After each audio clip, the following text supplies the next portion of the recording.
All right, welcome back. He is Marcel Reed.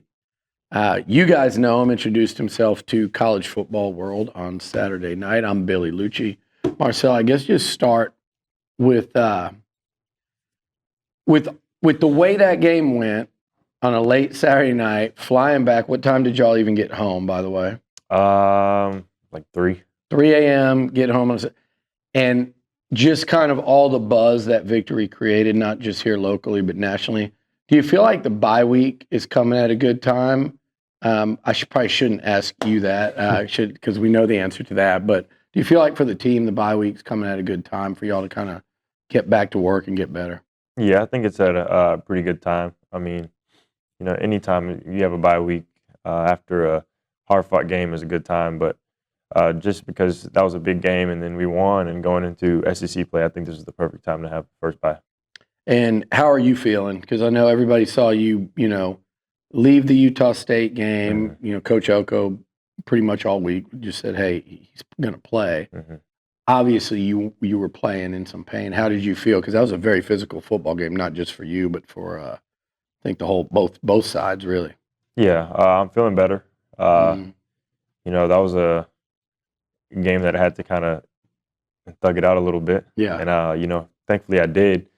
But yeah, this bye week, like I said, is at a good time. Got time to rest up and get treated.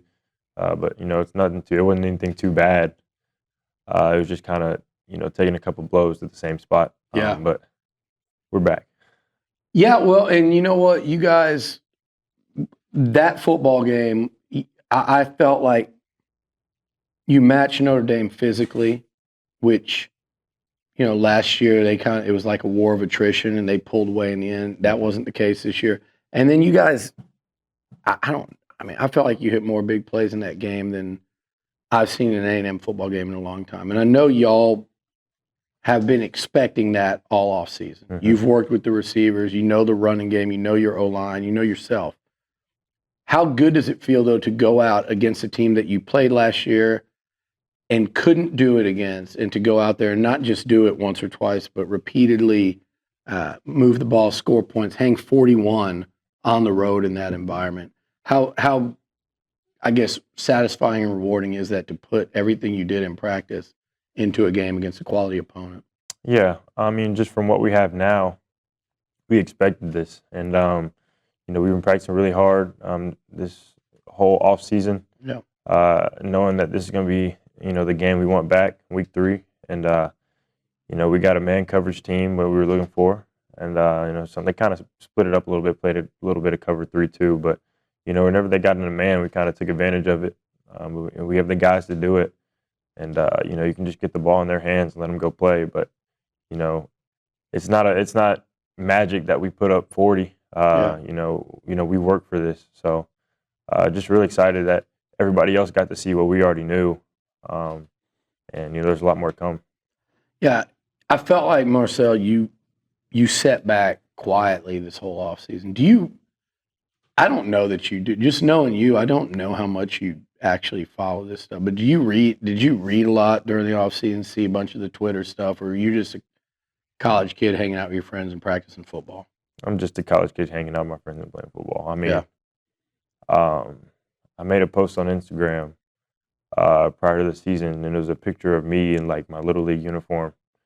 Caption was, same game you've been playing since you were 5. And that's just how I think. Yeah. Every time I go play a game, it's me going out there to have fun. I know what I'm doing because I've been coached well, and I trusted my training. But, I really don't think about anything outside of me and the team just because none of those things matter. Yeah. When you go out there, it's just the 11 guys on the field, and you got to do what you're coached. And everybody knows what we're doing, so we're just out there having fun at the end of the day. I want to restart here and start with the touchdown, the game winner. First of all, is that your first true game-winning touchdown pass in football, or do you have them in like I'm talking about final minute or final play, whatever? I had a shovel pass in high school. I think my sophomore year, actually, to Zach Herbstreit. Okay. Yeah, Kirk Herbstreit's son. I had a shovel pass to him against Christian Brothers away. So technically, it's a pass. Yeah, technically it's a forward pass. So It counts. That was one of the game winners that I've had before, but nothing like this on a big stage. So take me through that play. In your head, when that's called and y'all break the huddle, do you think, in your mind, do you think that's where you're going to end up going, or did you start looking at the two guys that were eating up yards the whole game and then realize what? That was not where I was going initially. If you see the play, you see I pump once, and I was wanting to throw the ball to KC, give him a shot, give him a high ball, let him go jump up and catch it in the end zone. But there was about 4 or 5 guys around him, and Nate had one, and I kind of pumped and got my eyes outside quick. It was either that or run, and I thought giving Nate a chance was the best option. He went up there and grabbed the ball and scored for us. When you threw it, did you know he was going to catch it? Like, could you tell by his body position that was the play? When I threw it, I didn't really know if it would have been like a good enough ball or he was going to catch it. But when I kind of saw him like slip inside of the defender, I was like, oh, he's got this. Like, the guy ended up behind him. I don't know how, but when he got in front of him, I was like, oh, he's finna catch this ball. Yeah. The more I watch it, the tougher of it. It's not. It was a beautiful throw for him to catch, but the landing being contested, it was really tough.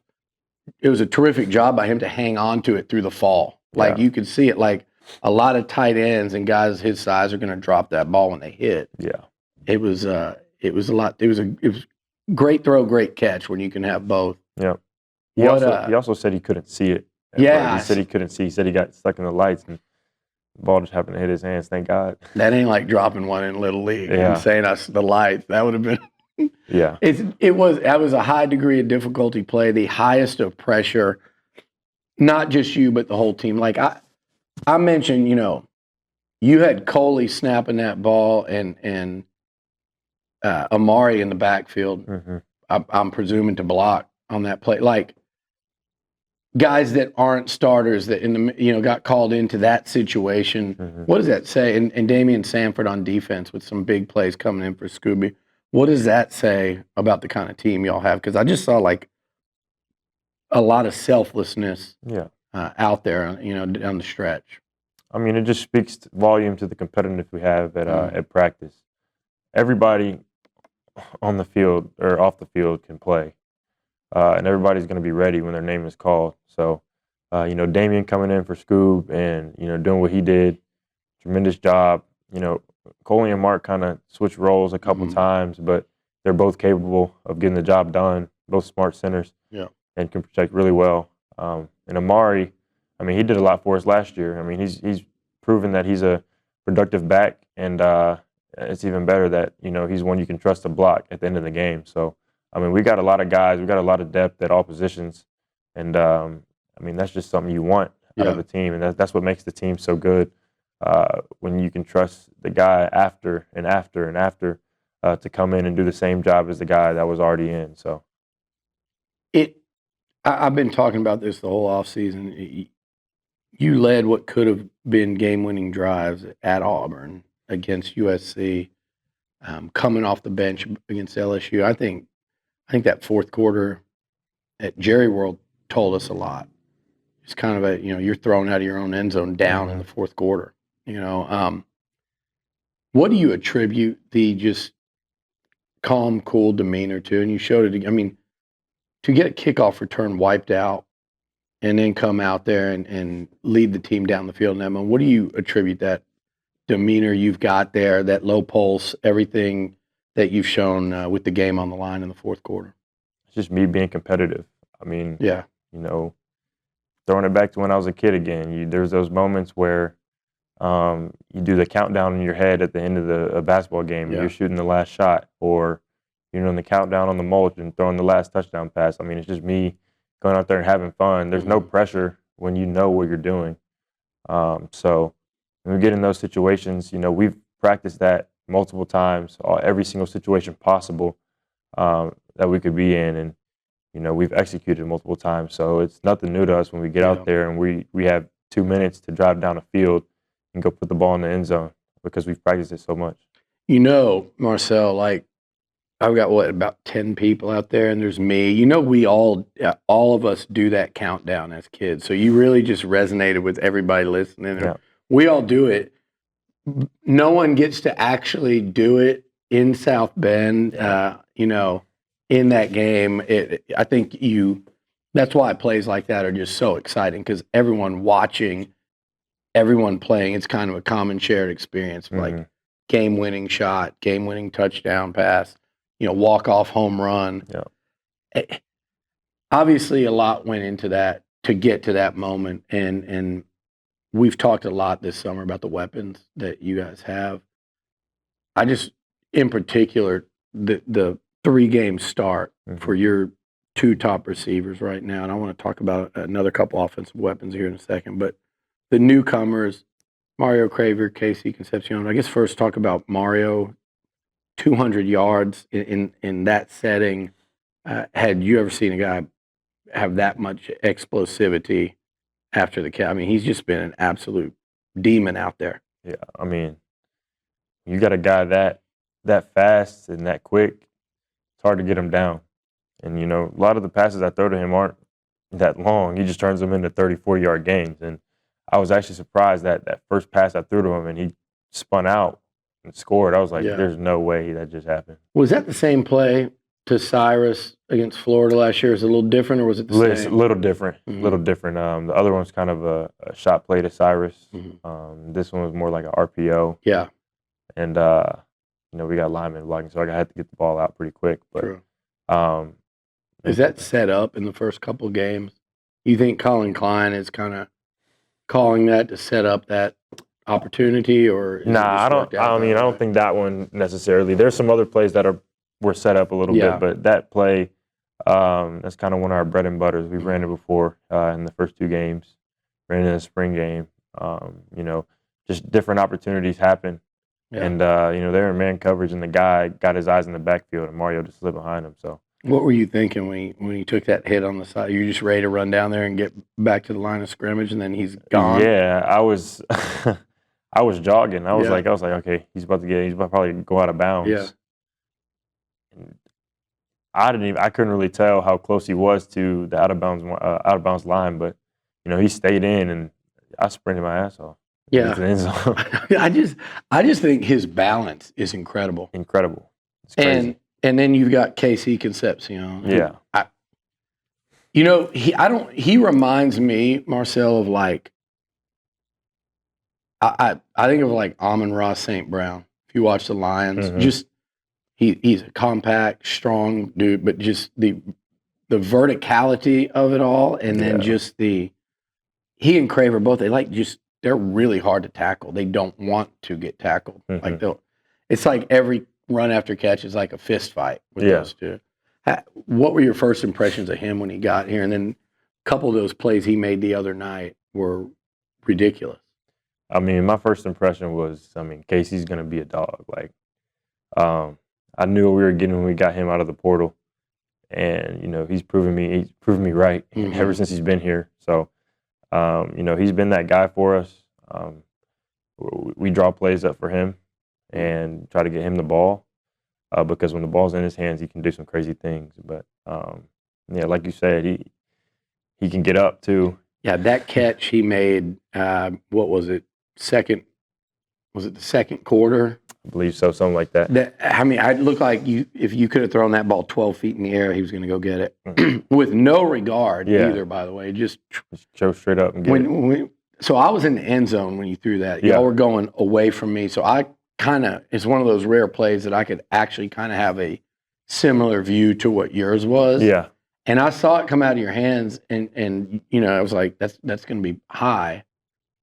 And he just flew out. Like, what does it do for you? What were you thinking did you think the same thing? Like that I let that one rip a little much, or did you purposely know he's going to go? I mean, I tried to throw it like a little bit high, but I think I put too much pace on the ball to where it wasn't gonna come down like I thought it would.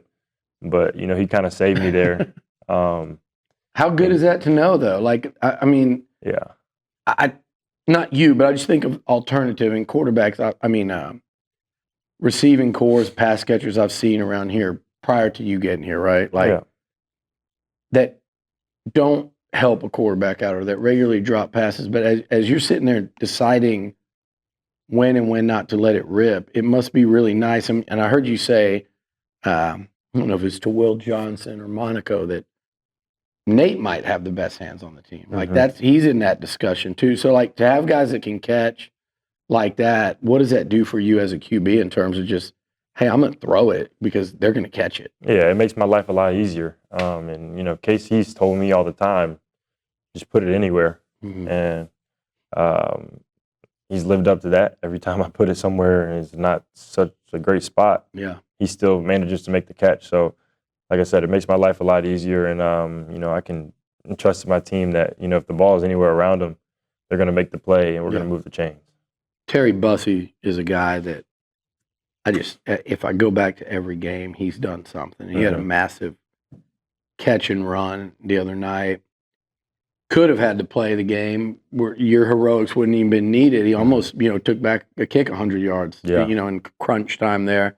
I think he also had a 50-yard kick return call back, maybe against Utah State to start the game. Like, he's been really explosive. Do you feel like there's going to be one of those games where we're talking about number 2 having that Craver Concepcion impact? I mean, there's plenty of season left. And just with the production that 1 and 7 have made, defenses are probably going to try to shut them down. But what they don't realize is that we have other weapons aside from them. Yeah. And Terry and Ashton, I mean, those guys are sleepers. Coming into the season, I probably thought Ashton was probably going to get the ball a lot more than he has been so far just because of his explosiveness. I mean, he can get off the ball like no other, get behind defenses, and, he's kind of our shot guy because of how fast he is and how, just he opens it up for everybody else. And then Terry, I mean, he's all reliable. I mean, you saw in the game, I got to him on my last progression read on a curl backside, and, he just happened to be wide open. And he's been there in every single one of those situations. Even when I go back and watch the film, he's always in a spot where he could get the ball, at the end of the progression or even before. And sometimes I've missed him. But,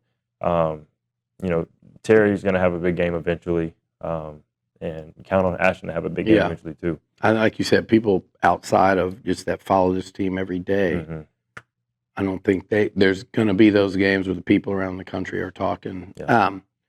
Finally, offensively, we can't without talking about Le'Veon Moss. And 3 carries in the first game, 10 in the second. You could feel it building up to this. And in a game when you got a guy like Jeremiah Love on the other side, we knew the run game had to be there. It had to travel with y'all. Moss plus that offensive line, I feel like it's a tough ask for anyone to stop him. You talk about somebody that doesn't want to get tackled. Yeah, I mean, we make jokes all the time when we're playing NCAA.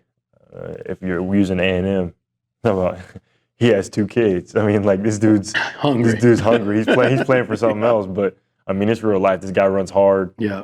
And I wouldn't want to be on the other side trying to tackle 8. I mean, like number 9 on the goal line. Helmet flying off and everything. Yeah, I would not want to try to tackle Le'Veon. I mean, you took a big hit down there. Tell me, like, how do you bounce up? Like, was that? I'm pretty sure, was that linebacker that was safety? Linebacker, linebacker. A linebacker that came and did that.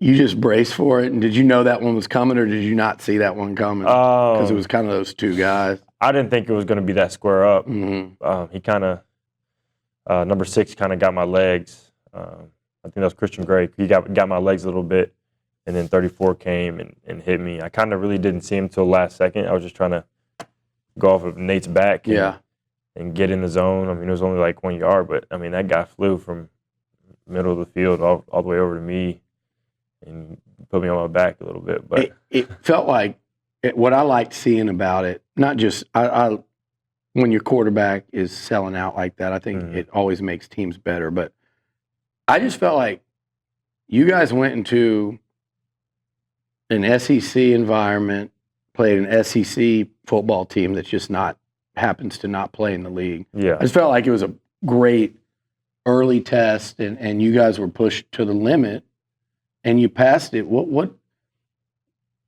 how can y'all carry those? Is it just, hey, now we've been there, done that? Just is it a momentum thing? Like, if you guys could play Saturday, would you be wanting to play?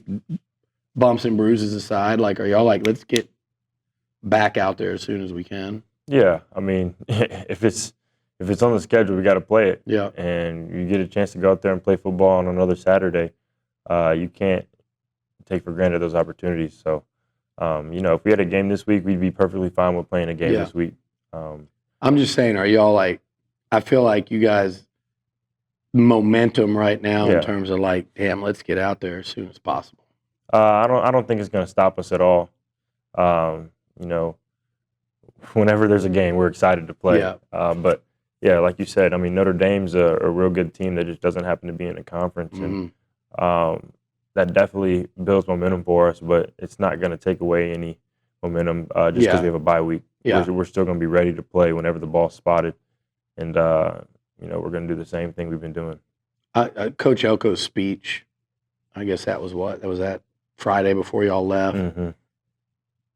That felt like you guys took that to heart. You played like that. Like, we got to go take this now. Mm-hmm. What does that mean for y'all just culturally to go on the road, win a high-profile game like that when you know whether you don't know it like all the fans do, but you know the recent history. Yeah. And to go break that and kind of get that out of there, but more importantly, just go play like great football on the road.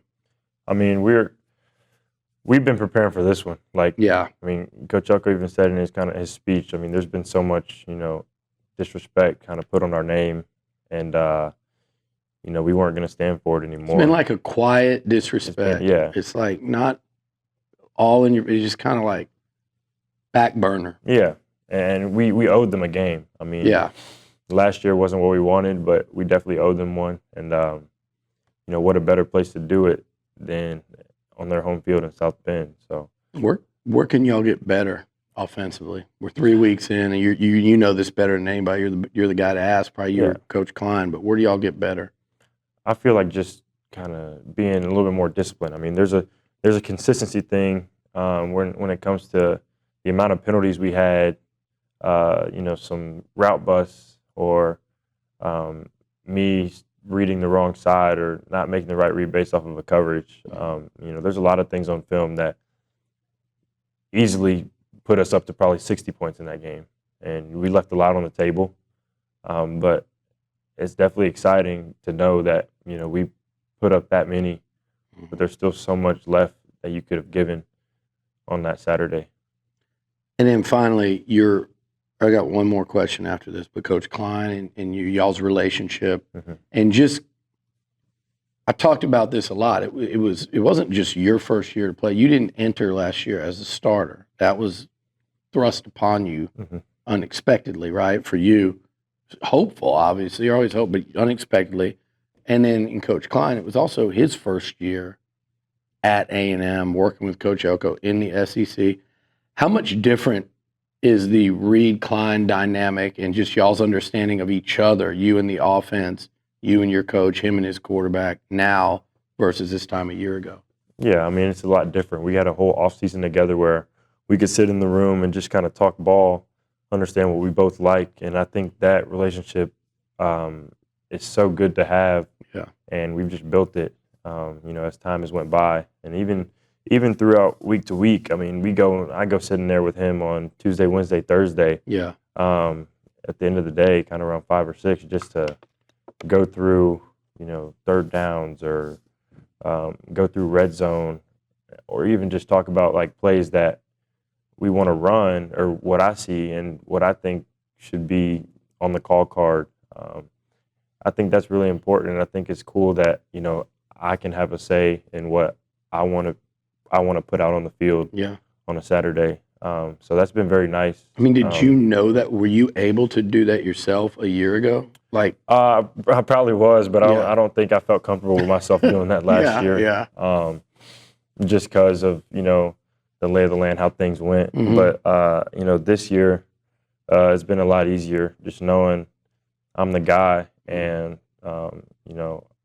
it's going to be on me to lead this team, and I got to do everything in my ability to do it the best way possible. All right, and finally, I think Saturday night I'm going to take a ride up to Waco and watch Sawyer Robertson and Sam Levitt. Should be a fun quarterback battle, right? Yeah. Let me ask you, you guys got a bye week. You may or may not, knowing y'all, you may not watch any football. You might watch a lot. If you could watch any quarterback or who are a couple quarterbacks you want to sit on the couch this weekend and watch play, like who would be on your short list that you're enjoying right now in college football? Definitely the game you just mentioned, Baylor and Arizona State. Got a chance to meet both those guys at Manning Passing Academy and talk to them. I think I'm going to watch the Oklahoma-Auburn game. Yeah, sure. That'll be a good one. John Mateer is doing really well right now, and Jackson Arnold's definitely making a name for himself now. Yeah. And it's going to be cool because he's going back to Norman. That's going to be a fun one. So, I'm probably going to watch those two games. I got to see what else is on the slate for Saturday. I think Ole Miss plays Tulane. Yeah, that'll be an interesting one. So Jake Retzlaff and Austin Simmons be some good quarterbacks to watch. I saw your boy Pavia was out in Nashville last night with Johnny. Yeah. How does he remind you at all? The way, like, I'm getting vibes of, I think he kind of reminds me a little more of like a Baker, but yeah, you're from Nashville. Like, how fascinated are you to see what Vandy's doing? Because you grew up knowing Vandy football, and they're turning this, like, I think, really unexpected corner. It's been wild to watch. Yeah, it's definitely been a wild thing to watch, and it's kind of good to see for me.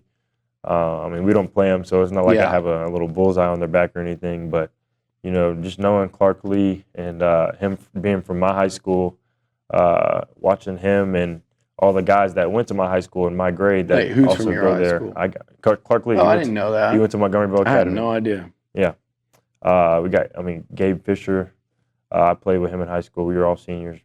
Payne Daniel, Claiborne Richards, Ty Bird, Ty Bartholomew. They're all at Vandy right now. So and Max Fisher, just seeing everything kind of turn around for them and how much fun they're having is just pretty cool to see. A lot of guys like Junior Sherrills from Nashville grew up playing with them, and just seeing how Pavia is being able to kind of turn the culture around over there.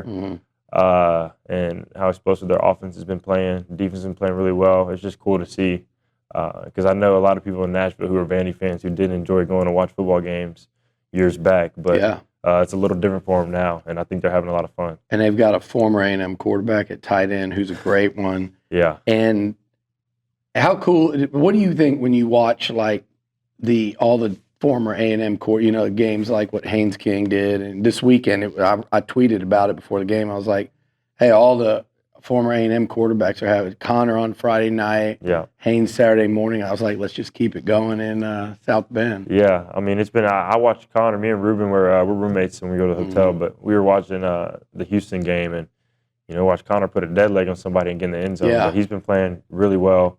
That's fun to see. And then, Haynes King, just about every time you see him run the ball, he gets up slow, but he keeps going. And, I think that's really special to watch. He's leading his team in the right direction. They just kind of upset Clemson, which is a big win for them, I feel like. But yeah, it's crazy to see all these A&M quarterbacks, people who used to play here and are at different schools, doing what they wish they could have done here, I'm assuming. But they're having a good time and leading their teams to success. Absolutely. Well, you led your team to a lot of success on Saturday night. I know there's put your head down and get back to work. A lot still to do in your head. I know how you are. So enjoy a couple of days off, and we'll get back with you in a few weeks. All righty. Good luck against Auburn. Appreciate it. He's Marcel Reed. I'm Billy Lucci. This is TexAgs. Sir. This interview is sponsored by the 12th Man Foundation. The 12th Man Foundation is the official source for Texas A&M athletics tickets.